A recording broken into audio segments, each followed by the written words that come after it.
भाई और बहनों, मातृशक्ति को नमन। चैनल 24+ न्यूज़ के खास, मन को लुभाने वाला, चित्त की शुद्धि करने वाला, मानसिक शांति देने वाला, स्वास्थ्य के नए नए टिप्स देने वाला, जीवन को नई दिशा देने वाला और व्यक्तित्व विकास करने वाला और हम किस तरीके से समाज में आगे बढ़े उसके बारे में बताने वाला, सभी दिशाओं के अंदर ज्ञान देने वाला पुनरुत्थान कार्यक्रम में आप सभी का हार्दिक स्वागत है, अभिनंदन है, सत्कार है। पुनरुत्थान के अंदर हम प्रतिदिन नए नए विषयों के साथ में प्रवेश करते हैं और हर विषय हमें कुछ न कुछ जीवन निर्माण के बारे में नया नया विषय, नई नई दिशा, नया नया टिप्स देते हैं। उसी क्रम में आज हम एक दार्शनिक विषय को लेकर के आपके सामने उपस्थित हुए हैं। आज का विषय है कि परमार्थ की उपेक्षा डुबो देगी। भाई और बहनों, दर्शकगण, श्रोतागण, हमारी भारतीय संस्कृति में परमार्थ को बहुत ऊंचा स्थान दिया गया, सर्वोच्च स्थान परमार्थ को दिया गया है। मनुष्य के अंदर 3 तरह की चेतना होती है, एक स्वार्थ की चेतना, दूसरा परार्थ की चेतना और तीसरा परमार्थ की चेतना। स्वार्थ की तीनों चेतना अपनी जगह सही है, लेकिन आदमी को विकास करना चाहिए। एक चेतना से दूसरी चेतना में ऊर्ध्वगमन करना चाहिए, दूसरी से तीसरी चेतना में ऊर्ध्वगमन करना चाहिए। पहले स्वार्थ की चेतना, मनुष्य का शरीर होता है, उसका परिवार होता है, उसके बाल बच्चे होते हैं, उसके माँ बाप होते हैं, उसका राज्य होता है, उसका समाज होता है, उसका देश होता है। तो उसके लिए उसको आजीविका कमानी पड़ती है, स्वार्थ रखना पड़ता है। बुरा नहीं है, लेकिन एक स्वार्थ वह बुरा होता है। कौन सा? जो ये मानसिकता रखता है, मैंने पिया, मेरे बैल ने पिया, कुआं ढहे तो ढहे। एब्सोल्यूट स्वार्थ की बात करता है या सोचता है कि सिर्फ मेरा भला हो, मैंने ऐश आराम किया, बस यहीं तक सीमित होता है। अब इससे ज्यादा विकास की जो चेतना है वो परार्थ की चेतना है। परार्थ की चेतना क्या करती? कहती है live and let others live, जियो और जीने दो।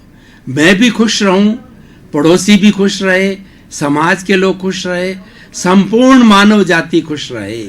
ये परार्थ की चेतना है, ये मध्यस्थ चेतना है और ये चेतना अच्छी है।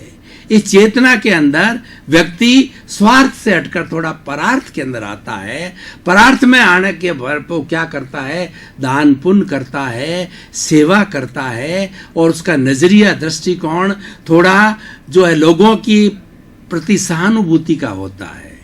अब तीसरी जो आज का विषय है, परमार्थ की चेतना, ये सर्वोत्कृष्ट चेतना होती है और इस चेतना के अंदर जीने वाला, इस चेतना के अंदर आने वाला, वो अपने शरीर का, अपने परिवार का सब कुछ त्याग करके वसुधैव कुटुंबकम का सदस्य बन जाता है। वो संत हो जाता है, वह सन्यासी हो जाता है और वह साधक हो जाता है। ऐसे लोगों के घर नहीं होता, किचन नहीं होती और रिश्ते नहीं होते। हमारी भारतीय संस्कृति के अंदर साधु परंपरा को, ऋषि मुनियों को बहुत ऊंचा स्थान दिया गया, क्योंकि वो कंचन कामिनी के त्यागी होते हैं और वो परमार्थ की चेतना के धनी होते हैं।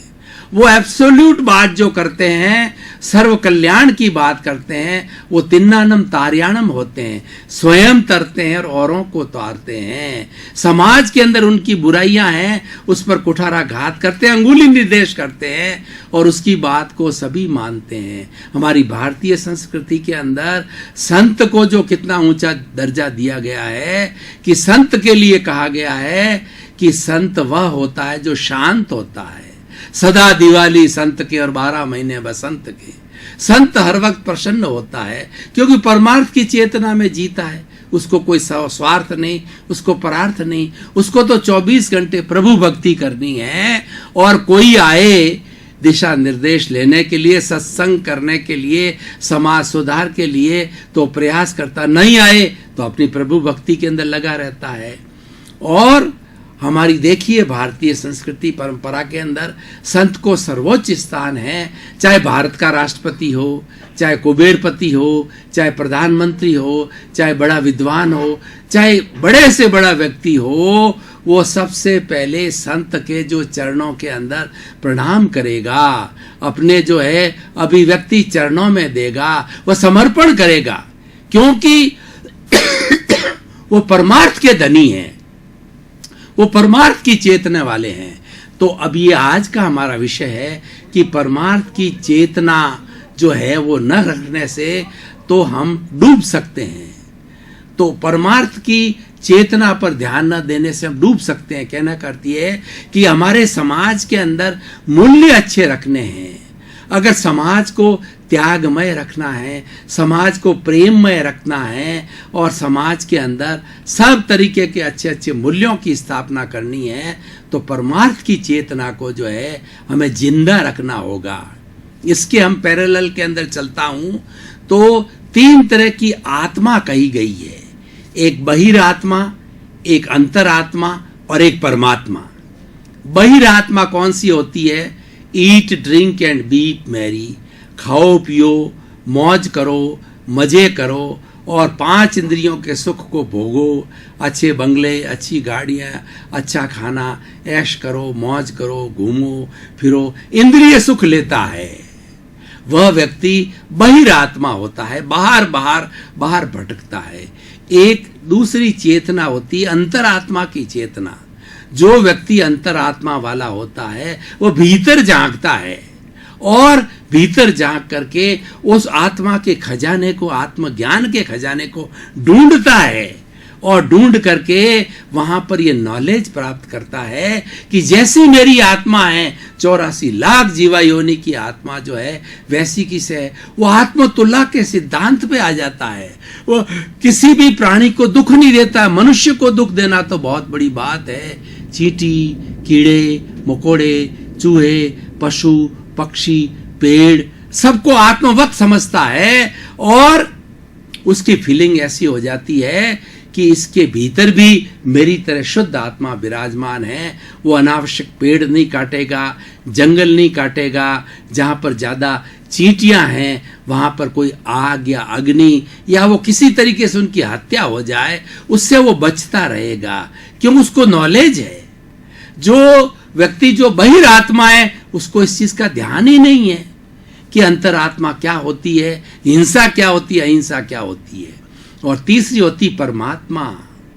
जितने साधु सन्यासी हमारे जितने जितने बड़े भगवान हुए हैं, श्री राम भगवान, कृष्ण हुए हमारे, और महावीर हुए हैं, बुद्ध हुए हैं, और बड़े बड़े महापुरुषों में स्वामी रामकृष्ण परमहंस, विवेकानंद जी, महात्मा गांधी और इतनी महान विभूतियों ने भारत में जन्म लिया है। उनकी संख्या को अगर हम जोड़ें तो असंख्य संख्या आती है, क्योंकि भारत एक ऐसा देश है जो कि विद्वानों को जन्म देने वाली ये जमीन जो है संत पुरुषों को जन्म देने वाली जमीन है। ऐसी हमारी जननी है।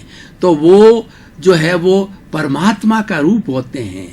वो 24 घंटे जो है लोगों की भलाई की बात सोचते हैं। वो उनके दिमाग के अंदर एक ही 1 पॉइंट एजेंडा रहता है कि मानव जाति का कैसे कल्याण हो और दूसरा प्राणी मात्र का कैसे कल्याण हो, हमारी सृष्टि कैसे शुद्ध हो, और जो विचारों का प्रदूषण जो चल रहा है आजकल नेगेटिविटी का, वो उसको शुद्धिकरण करवाता है त्याग के द्वारा, पचकान के द्वारा, सत्संग के द्वारा, सद साहित्य के द्वारा, स्वाध्याय के द्वारा। वो परमात्मा होते हैं। भाई और बहनों, दर्शकगण, श्रोतागण, ये चीजें एक से जुड़ी हुई है। ये सब परमार्थ से जुड़ी हुई बातें कर रहा हूं मैं। और इसके अलावा जो है हम देखें 3 तरह का हमारा मस्तिष्क की परतें हैं। पहली मस्तिष्क की परत है वह है पशु, एनिमल माइंड। पशुवत दिमाग होता है। पशुवत दिमाग वाला व्यक्ति, पशु क्या करता है? पशु केवल खाता है। और पशु क्या होता है कि वो भोग विलास करता है। कूकर सूकर करत है और खान पान रस भोग, तुलसी वृथा न खोइये यह तन भगन भजने योग्य। लेकिन पशु तो मात्र जो है वह भोग विलास करता है।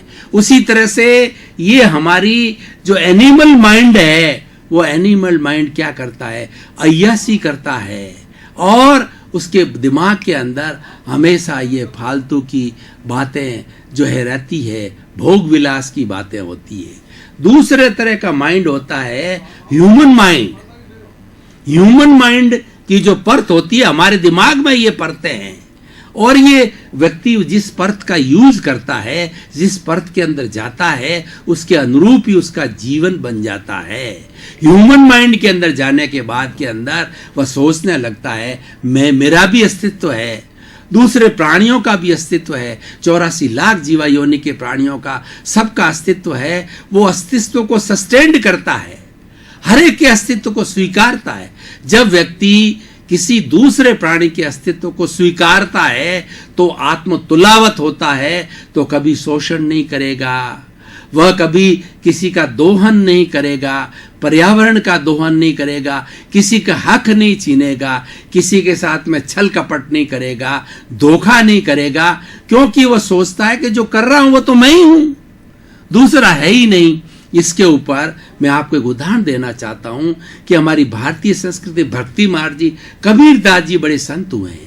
कबीरदास जी के कमाल नाम का लड़का था। कबीरदास जी बकरी रखा करते थे, बकरी का दूध पीते थे। तो उन्होंने अपने पुत्र कमाल को कहा कि बकरी को खाने के लिए कुछ घास फूस दूब वगैरह लेकर के आओ। तो कमाल जो है एक काटने की जो है वो कैंची लेकर के, बड़ी कैंची जिससे कि पेड़ पौधे काटे जाते हैं, माली लोग कटिंग करते हैं, वो लेकर के गया। और वो एक पहुंचा हुआ साधक था और वह जो है ह्यूमन माइंड वाला व्यक्ति था, वो अंतरात्मा वाला व्यक्ति था। उसने जो ही धूप पर कैंची चलाई तो उसको एक लाइट की तरह दिखाई दिया, उसके अंदर हलन चलन दिखाई दी।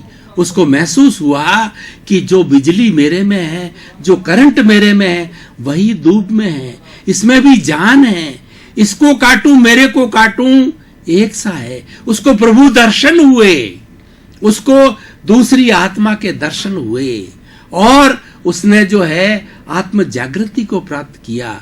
और वो खड़ा रहा दिन भर, नहीं काट सका। उसने कहा किसको काटूं, क्या मैं मेरे स्वयं को काटूं? उसने दूसरे के अस्तित्व को स्वीकार किया कि यह अस्तित्व ऐसा ही है जैसा मेरा है। क्यों कि वो अंतरात्मा का व्यक्ति था, वो परमात्मा का व्यक्ति था और वह जो है वो बहुत बड़ा पहुंचा हुआ साधक था। शाम को घर आ गया, कबीर जी ने कहा कि तुम घास फूस दूब लाए? तो उन्होंने कहा पिताजी मैंने बड़ा एक दृश्य देखा, मुझे एक उसके अंदर जो है जीव की अनुभूति, आत्मा की अनुभूति हुई, आत्मदर्शन हुए, तो मैं किसको काटूं? तो कबीरदास जी ने कहा कि कमाल, तुम मेरे से पहुंचे हुए बड़े साधक हो, तुम महान हो, तुम्हें लोग हमेशा याद रखेंगे। तो भाई और बहनों, ये ह्यूमन माइंड। और तीसरा एक सेलेस्टियल माइंड होता है, देविक दिमाग। देविक दिमाग रखने वाला व्यक्ति जो है हमेशा सबका भला करेगा। अच्छे देव होते हैं, किसी बालाजी है और जो है तिरुपति जी बालाजी है, और जितने भी दुर्गा माँ हैं, ये जितने भी हमारे अच्छे देवी देवता है, वो हमेशा भला करते हैं, वो करुणाशील होते हैं, करुणा के सागर है। वो द्रवित हो जाते हैं, अपने भक्तों के दुख को देख के द्रवित होकर के उसके दुख को दूर करते हैं। उनको कुछ नहीं चाहिए, उनको तो लोगों को सुख मिले, उसमें ही वो सुख की अपनी अनुभूति करते हैं। तो इस तरीके से ये सेलेशियल माइंड होता है। तो भाई और बहनों, अपन 3 सिमिलर उदाहरण के द्वारा ये माना कि परमार्थ की जो चेतना होती है एक महान चेतना होती है।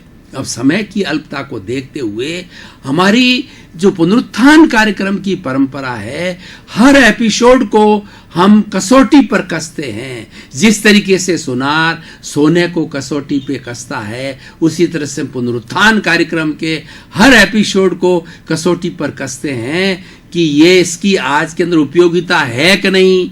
इतना बताया जा रहा है, क्या उपयोगिता है, क्या प्रासंगिकता है, क्या रिलीवेंस है, ये लोगों का भला करने वाला है कि नहीं। तो भाई और बहनों, दर्शकगण, श्रोतागण, मैं ये कहना चाह रहा हूं कि अगर 7 अरब की जनसंख्या, ये तीनों चेतना में से दूसरी तीसरी चेतना बहुत कठिन है, लेकिन वो लक्ष्य रहना चाहिए। आज का विषय क्या है कि परमार्थ की चेतना की उपेक्षा करने पर हमको डुबा देगी। यानी हमारा समाज में एक लक्ष्य होना चाहिए कि हम इस जीवन का उपयोग जो है वो पर कल्याण के लिए करें, पर प्रकाशक बने। जैसे कि दीपक होता है, स्वयं प्रकाशित होता है और दूसरे को प्रकाशित करता है, तो हम भी पर प्रकाशक बने, दूसरे के हित काम आए। ये हमारा आइडियल है। अगर हम उस तक नहीं पहुंच सकते हैं तो कम से कम हमें परार्थ की चेतना में तो रहना ही चाहिए। इस एपिसोड का जो है ये लक्षण है। और आज का सिनेरियो को देखें तो आज हमारी सोसाइटी में क्या हो रहा है, आज विश्व के अंदर क्या हो रहा है। आज विश्व जो है प्राइवेटाइजेशन, ग्लोबलाइजेशन और जो है उसके बाद के अंदर जो है आज ये बड़ा जो वैज्ञानिक विषय बन गया है। लेकिन उस वैज्ञानिक विषय के साथ साथ में हमें संतुलन रखना पड़ेगा। विज्ञान अच्छा है, विज्ञान ने अच्छी तरक्की करी और पूरे इस विश्व को एक गांव की तरह, घर की तरह छोटा बना दिया, दूरियां समाप्त कर दी है। लेकिन प्रश्न ये है कि दूरियां समाप्त होगी, हम करीब आ गए, लेकिन हमारे हृदय करीब आए कि नहीं आए, हमारी मानसिकता करीब आए कि नहीं आए, हम एक से दूसरे व्यक्ति को चाहते हैं कि नहीं चाहते हैं, उसके प्रति हमारा द्वेष तो नहीं है, उसके प्रति हमारी घृणा तो नहीं है, क्या हम उसके साथ में रह सकते हैं, हम शांतिपूर्ण से अस्तित्व रह सकते हैं। परमार्थ की चेतना हमें यही कहती है कि सभी शांतिपूर्ण से अस्तित्व के साथ रहो। लेकिन आज का सिनेरियो देखो तो लोगों के अंदर कितनी घृणा है, लोगों के अंदर कितनी जेलेसी है, और कोई भी व्यक्ति प्रोग्रेस कर रहा है तो केन प्रकार कांकड़ कैकड़ा नीति की तरह उसको गिराने की कोशिश करेगा। वहां उसकी डाह बोल रही है, वहां उसकी ईर्ष्या बोल रही है, वहां उसकी जलन बोल रही है, वहां उसका द्वेष बोल रहा है। तो आज का एपिसोड ये कहता है इसको हटाइए, ये बुराइयां हैं, आप भी आगे बढ़िए। आपके लिए आज तो हमारी सरकार ने और हमारे समाज ने इस ग्लोबलाइजेशन के कारण इतना विशाल चिंतन हो गया है। Our consciousness has become universalized. Everybody has start thinking that we all are the same and people have started thinking one world, one earth, one sky, one God and one religion. What is that religion? That religion is मानव धर्म, humanity. आजकल ये चिंतन चल रहा है, ये globalisation के कारण है। बहुत सी संस्कृतियां जब आपस के अंदर मिली और उन संस्कृतियों का निष्कर्ष आया कि प्रेम बड़ी चीज है, सहानुभूति अच्छा है, हमारे मानवीय मूल्य है, ये हमारे में आने चाहिए और हम शांतिपूर्ण सभी साथ मिलकर के रहें। पर आज का सिनेरियो ये बिगड़ रहा है, उसके लिए ये एपिसोड रखा गया है और इस एपिसोड के माध्यम से हम 7 अरब की जनसंख्या तक अपना मैसेज भेजना चाहते हैं कि सभी अपने अपने अहंकार को त्याग करके, अपने द्वेष को त्याग करके, और हम मानव हैं, दूसरे भी मानव है, सर्वोदय के सिद्धांत पर आए। सर्वोदय का सिद्धांत महात्मा गांधी ने दिया था। उसका क्या था कि सबका उदय हो। भारत की बात करें तो उस वक्त में 33 करोड़ हमारी जनसंख्या थी, तो 33 करोड़ लोगों का सबका उदय होना चाहिए, सबको अपना अपना राइज करने का बराबर चांस मिलना चाहिए। ये बात अलग है, किसी का भाग्य काम नहीं करता, किसी को निमित्त नहीं मिलते, किसी का उपादान नहीं है, किसी को साधन नहीं मिलते, वो विकास नहीं कर सकता, विकास नहीं करता है। और कुछ लोग कर लेते हैं, भाग्यशाली होते हैं। लेकिन सर्वोदय है, वो सबको चांस देता है आगे बढ़ने का। और आज सरकार भी यही कर रही है। हमारे संविधान के अंदर सबको स्वतंत्रता है, धार्मिक स्वतंत्रता है, बोलने की स्वतंत्रता है, अपने विचार अभिव्यक्ति की स्वतंत्रता है, पर वह क्या सब सीमा में, मर्यादा के अंदर। हम मर्यादा में विश्वास करते हैं। तो भाइयों और बहनों, दर्शकगण, श्रोतागण, आज का एपिसोड बहुत सुंदर है। इस एपिसोड को मैं उदाहरण के द्वारा क्लियर करना चाहता हूं कि ये जेनेटिक इंजीनियरिंग जो है मेडिकल साइंस की, वो ये कहती है where there is a sale there is a life, there if there is no sale no life is there. Sale होता है, उस सेल के अंदर सेंटर होता है और उसमें लाइफ होती है। उस सेंटर को न्यूक्लियस कहते हैं। उस न्यूक्लियस के अंदर जो है वो जो कई तरह के क्रोमोजोम्स होते हैं, क्रोमोजोम्स के अंदर जीन्स होते हैं, प्रोटोप्लाज्मा होता है, डीएनए होता है, आरएनए होता है, और वो डीएनए हर व्यक्ति के व्यक्तित्व और हर व्यक्ति के विकास के बारे में प्रकृति का निर्माण करते हैं, वो जीन्स होते हैं। तो इस तरीके से जिस प्राणी के अंदर भी सेल नहीं है वो प्राणी में जीवन नहीं है।